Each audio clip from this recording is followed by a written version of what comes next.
Subscribe करें PO office work channel को और घंटी के निशान को भी दबाएं।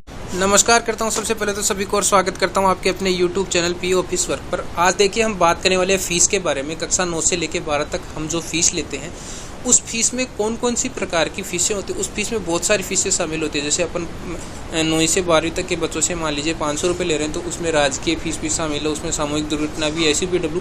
तो अपनी फ़ीस में किस किस प्रकार की फ़ीसें शामिल हैं और उनको अपन को लेके कौन कौन सी केस बुक में लेना है। उन सभी फ़ीसों को एक केस बुक में नहीं लेना, अलग अलग केस बुकों में लेते हैं।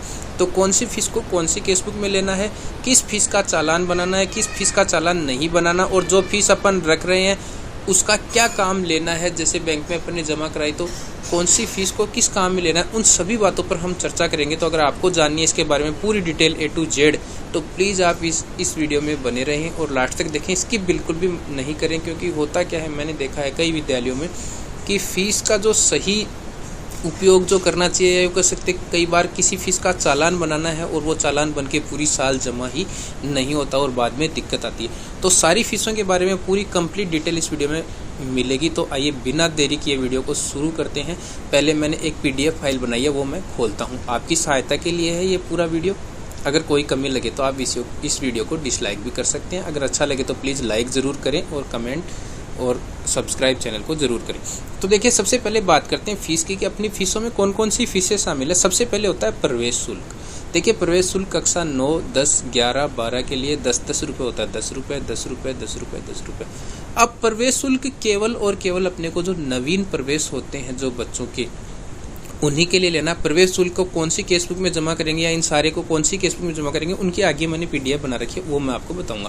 फिलहाल मैं आपको बता रहा हूँ कि प्रवेश शुल्क अपने को 9 से लेकर 12 तक 10-10 रुपये लेने, लेकिन ये सिर्फ उन्हीं बच्चों से लेना है जो नव प्रवेश होकर आए हैं। पुराने बच्चों से ये प्रवेश शुल्क आपको नहीं लेना। ऐसे ही पुनः प्रवेश शुल्क है, ये भी 9 से 12 तक 10-10 रुपये है। पुनः प्रवेश देखिए क्या होता है, प्रवेश और पुनः प्रवेश में क्या फ़र्क होता है। पुनः प्रवेश का मतलब है जो बच्चा अपने पास पहले से ही पढ़ रहा था और TC लेके नहीं गया, 2-3 साल उसने छोड़ दी, या मान लीजिए बीच में उसने पढ़ाई छोड़ दी और दोबारा से वो प्रवेश लेना चाहता है, तो उसको कहते हैं पुनः प्रवेश। तो उसके लिए भी हमें 10 रुपये लेने हैं। तो ये प्रवेश और पुनः प्रवेश शुल्क केवल और केवल नवीन प्रवेश जो है उनसे लेने हैं। पुराने जो बच्चे पढ़ रहे हैं उनसे ये 10 रुपये अपने को नहीं लेने। अब है TC शुल्क। ये TC शुल्क अपन जो फीस लेते उसमें शामिल नहीं है, लेकिन मैंने इसको यहाँ शामिल इसलिए किया है TC शुल्क को, ताकि आपको TC शुल्क के बारे में जानकारी दे सकूँ। अपन जो फीस लेते हैं उसमें TC शुल्क शामिल नहीं है, ये ध्यान रखें आप। लेकिन चूंकि इसके बारे में मैं जानकारी देना चाहता था इसलिए मैंने यहाँ लिख लिया। TC शुल्क देखिए 5 रुपये होता है कक्षा 9 से 12 तक, यानी ये पहला कॉलम 9वीं का, दूसरा 10वीं का, तीसरा 11वीं का, चौथा 12वीं का। तो 9 से लेकर 12 तक TC शुल्क है वो 5 रुपये है, ये अपने को लेना है। इसका क्या करना है उसके बारे में हम अभी चर्चा करेंगे। उसके बाद बात आती है छात्र निधि शुल्क, या छात्र कोष शुल्क भी कहते हैं कई विद्यालयों में। छात्र निधि कह दो चाहे छात्र कोष शुल्क कह दो, एक ही बात है। ये देखिए कक्षा 9 से 12 तक इसका अलग है। ये 9 और 10 में ये 200-200 रुपये होता है, और ये 11 और 12 में ये होता है 300-300 रुपये। और ये जो फीस है छात्र निधि की, बाकी फीस तो सभी की समान होती है, लेकिन छात्र निधि की जो फीस है वो जनरल वालों के लिए। ये 200-200 जो आपको दिख रही है वो जनरल की है, और ये 300-300 दिख रही है जनरल के बच्चों की है।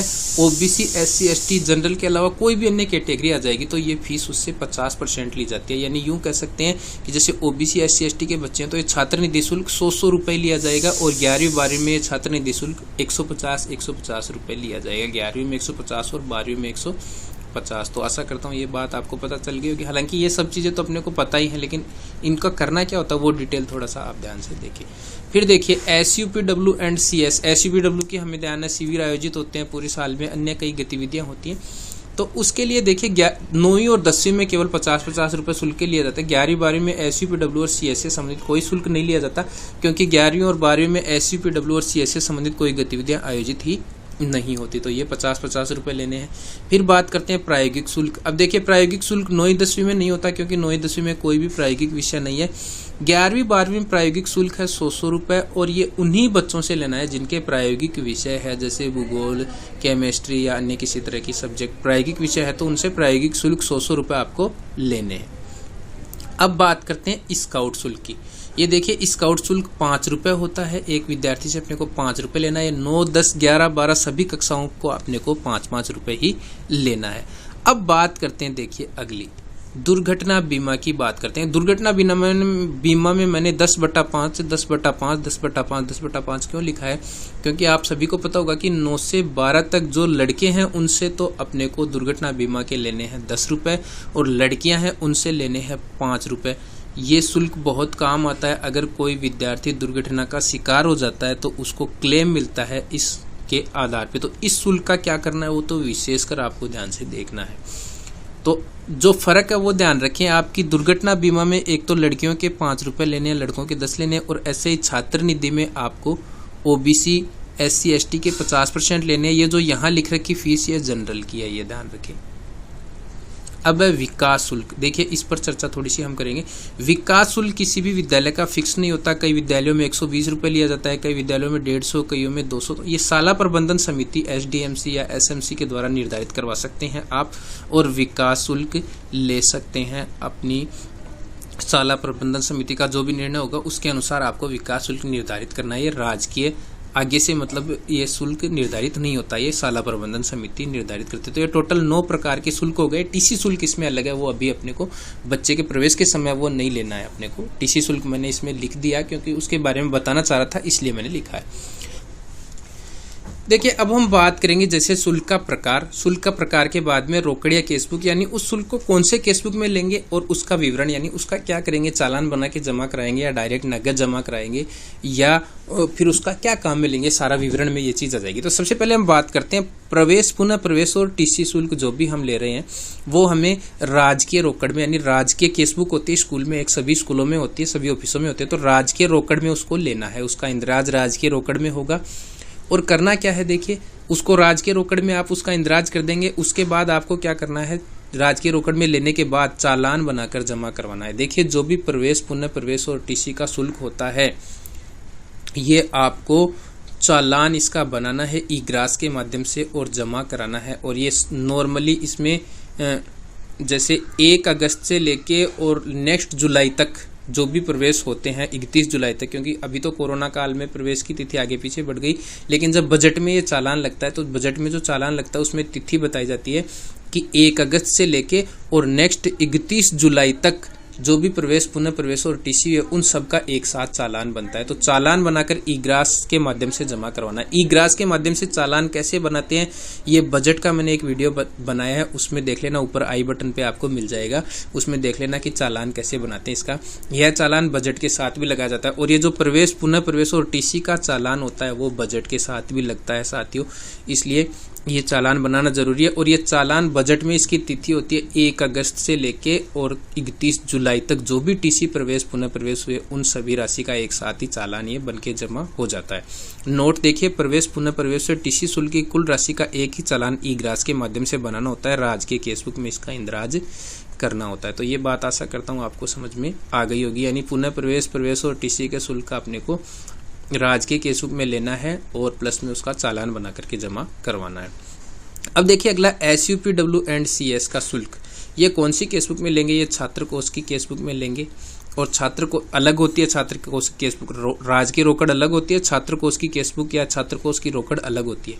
देखिए छात्र कोष केसबुक में इसका इंदराज कर देना, यानी जो शुल्क आप ले रहे हो SUPW और CS के 50-50 रुपये उसका इंदराज कर देना है।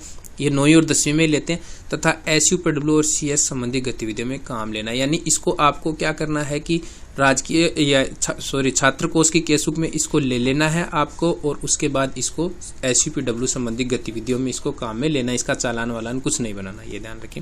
फिर है स्काउट शुल्क, ये देखिए 5 रुपये प्रति विद्यार्थी है। बहुत ही इंपॉर्टेंट बात आपको बताऊंगा इसके बारे में, क्योंकि ज्यादातर स्कूलों में स्काउट शुल्क सिर्फ केसबुक में ही पड़ा रहता है। इसका उपयोग क्या होता है वो सुनना आप। इसको छात्र कोष की केसबुक में लेना है, पहली बात। दूसरी बात देखिए क्या होता है छात्र कोष की केसबुक में इंदराज करना। एक देखिए क्या होता है स्काउट का वार्षिक सदस्यता शुल्क, जिसको कोटा मनी राशि कहते हैं, वो जिला लेवल पर जमा होता है या कई जगह ब्लॉक लेवल पर भी जमा होता है। तो जो वार्षिक सदस्यता शुल्क है वो अपने को इस जो अपन शुल्क ले रहे हैं बच्चों से स्काउट शुल्क, उसी में से जमा कराना है। तो कई स्कूलों में 3-3, 4-4 सालों तक ये कोटा मनी राशि जमा ही नहीं कराई जाती, जो एक तरह का घोटाला है। और अगर इसकी ऑडिट हो गई या अन्य कोई भी चीज हो गई तो इसमें आपको दिक्कत हो सकती है। तो इसका देखिए क्या करना है, स्काउट की वार्षिक सदस्यता शुल्क यानी कोटा मनी राशि इसी में से जमा करानी है। लगभग 500 रुपये साल के होते हैं कोटा मनी राशि के।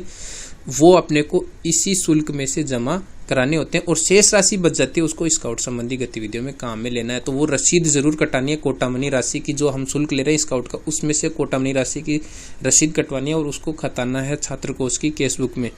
तो आशा करता हूँ ये चीज़ आपको समझ में आ गई होगी और ये ज़रूरी चीज़ है। इसके लिए मैं डीओ का ऑर्डर भी आपको एक बता दूंगा बाद में कि डीओ का ऑर्डर आया था हमारे यहाँ, या निदेशक का ही ऑर्डर था कि कोटामनी राशि विद्यालयों द्वारा जमा नहीं कराई जा रही, तो ये निश्चित रूप से जमा कराएं हर साल। स्काउट शुल्क जो ले रहे हैं आप उसको केसबुक में ले रहे हैं उसमें से जमा करानी है। नेक्स्ट देखिए, बहुत ही इंपॉर्टेंट साथियों, क्योंकि ये दुर्घटना बीमा ये एक ऐसा शुल्क है, इसका अगर आपने सही तरीके से इंदिराज और सही तरीके से इसको जमा नहीं कराया और अगर कोई दुर्घटना हो गई किसी बच्चे के साथ तो आपकी दिक्कत हो सकती है संस्था प्रदान की। तो देखिए, दुर्घटना बीमा का जो शुल्क है इसमें फर्क क्या है, 10-10 रुपये बच्चों से लेते हैं, बच्चियों से 5 रुपये इसके लिए जाते हैं। छात्र कोष की केसबुक में इसको लेना है, छात्र कोष की केसबुक में इंदिराज कर देना और चालान बनाकर जमा करवाना। ये भी ई ग्रास के माध्यम से चालान बनाकर जमा होता है। दुर्घटना बीमा का चालान अलग तरीके से बनेगा तो ई ग्रास पर ही, लेकिन उसमें हेड अलग होगा। तो उसके बारे में अगर आपको जानना है तो कमेंट करें, मैं चालान बनाने की प्रक्रिया आपको नेक्स्ट वीडियो में बता दूंगा। टीसी प्रवेश का चालान कैसे बताते हैं वो मेरे बजट वाले वीडियो, जो बजट कैसे तैयार करें उसके दोनों वीडियो हैं, उसमें शायद दूसरे नंबर के वीडियो में वो आपको आई बटन पे लिंक मिल जाएगा। ये अगर आपने चालान देखो, कई विद्यालयों में मैंने ऐसे भी देखा है कि दुर्घटना बीमा की राशि को केसबुक में तो ले लिया लेकिन चालान बनाकर जमा नहीं कराया पूरे साल ही, और अगर बीच में किसी बच्चे की डेथ हो गई, मतलब दुर्घटना हो गई, तो उस बच्चे को आप क्लेम भी नहीं दिला सकते, उस बच्चे को क्लेम ही नहीं मिलेगा, क्योंकि उसकी जो दुर्घटना बीमा की राशि थी वो राजकोष में जमा ही नहीं हुई, तो उसका क्लेम कैसे उठाओगे आप। चालान की कॉपी उसके क्लेम के जो प्रकरण होगा उसके साथ लगती है, वो कहाँ से लगाओगे आप। इसलिए जरूर इस राशि का और जो अपने को चालान बनाकर जमा करानी है वो तो आपको करनी ही है। अब देखिए आगे, प्रायोगिक शुल्क भी आपको छात्र कोष की केसबुक में लेना है और छात्र कोष की केसबुक में इसका इंदिराज करना है और प्रायोगिक परीक्षा संबंधी गतिविधियों में इसको काम लेना है। ये उन्हीं बच्चों से लेना है जिनके प्रायोगिक विषय हैं और 11वीं और 12वीं में ही होगा। नेक्स्ट देखिए, विकास शुल्क। ये विकास शुल्क देखिए, मैंने पहले भी बताया था, एसडीएमसी द्वारा निर्धारित होता है विद्यालय के द्वारा। उसके निर्णयानुसार आप 150 भी ले सकते हैं, 200 भी ले सकते हैं, 250 भी ले सकते हैं। रोकड़ को, इसको विकास की अलग एक रोकड़ होती है, उसमें विकास की केसबुक में, रोकड़ में हिंदी में शब्द लिख रहा हूँ, रोकड़ का मतलब आप समझ लें केसबुक, जैसे नए जो लगे उनको पता नहीं चले कि रोकड़ का मतलब केसबुक हिंदी में, इंग्लिश में केसबुक हो गया। विकास की केसबुक में इसका इंदिराज करना है और विद्यालय विकास संबंधी गतिविधियों में इसको काम में लेना है। विकास की केसबुक में इसका इंदिराज आप करेंगे। छात्र निधि देखिए, मैंने बताया था 9वीं 10वीं की 200-200 और 11वीं 12वीं की 300-300, जनरल की और SC ST OBC की 50% हो जाएगी, आधी हो जाएगी। छात्र कोष की केसबुक में लेनी है और छात्र कोष की केसबुक में इसका इंदिराज करना है और छात्र संबंधी आवश्यक गतिविधियों में इसको काम में लेना है। तो ये सभी शुल्कों का विवरण हो गया। तो देखिए, ज्यादातर शुल्क आपको ध्यान में होगा, जैसे टीसी प्रवेश, पुनः प्रवेश, ये राजकीय रोकड़ में लेने, बाकी सभी देखिए छात्र कोष की केसबुक में है, केवल विकास की राशि विकास की केसबुक में। तो आप यूं समझ सकते हैं डिवाइडेशन कि आपको सारे शुल्क छात्र कोष में लेने हैं, केवल प्रवेश, पुनः प्रवेश, टीसी है वो राजकीय रोकड़ में लेनी है और विकास की राशि विकास की केसबुक में लेनी है और बाकी सभी को छात्र कोष में लेना है, ये आप समझ सकते हो। अब देखिए, एक मेरे पास शुल्क का विवरण आया हुआ था, तो ये भी आप देख ले, इसी के आधार पे मैंने वो बनाया। मैं इसको थोड़ा सा देख रहा हूँ, आप इसको पॉज करके देख सकते हैं। ये कुछ आदेश हैं फीस के संबंधित, ये देख लें आप। विकास शुल्क देखिए, लिखा हुआ विकास शुल्क निर्धारित प्रक्रिया से शाला प्रबंधन समिति के निर्णय अनुसार प्रायोगिक शुल्क उन्हीं विद्यार्थियों से लिया जाएगा जो कक्षा 11 और 12 में प्रायोगिक विषय लेके पढ़ते हैं और ये स्काउट गाइड के लिए राज्य सरकार के आदेश 24/9/2002 के अनुसार कक्षा 9 से 12 तक प्रति विद्यार्थी 5 रुपये। क्या करना है, उसका कोटामनी राशि जमा करानी है। आगे देखिए, कक्षा 9 से 12 तक प्रत्येक छात्र से 10 रुपये और प्रत्येक छात्रा से 5 रुपये सामूहिक दुर्घटना बीमा राशि प्रीमियम आदेश के अनुसार अपने को लेनी है। तो ये सभी चीज़ें आप समझ गए होंगे। कक्षा 8 तक कोई फीस है नहीं, ये मैं आपको बताता हूँ, तो इसको आप पॉज करके आराम से पढ़ सकते हैं। तो आशा करता हूँ ये वीडियो आपको समझ में आया होगा और अगर आपके विद्यालय में फीस का प्रॉपरली ये पूरा कार्य किया नहीं जा रहा जैसे मैंने बताया वैसे, तो प्लीज़ इसको करें, क्योंकि ये राजकीय शुल्क है और अगर इसमें हम किसी भी प्रकार की कम ज़्यादा करते तो ये घोटाले के अंतर्गत माना जाएगा। तो पूरा वीडियो देखने के लिए बहुत बहुत धन्यवाद। Thank you.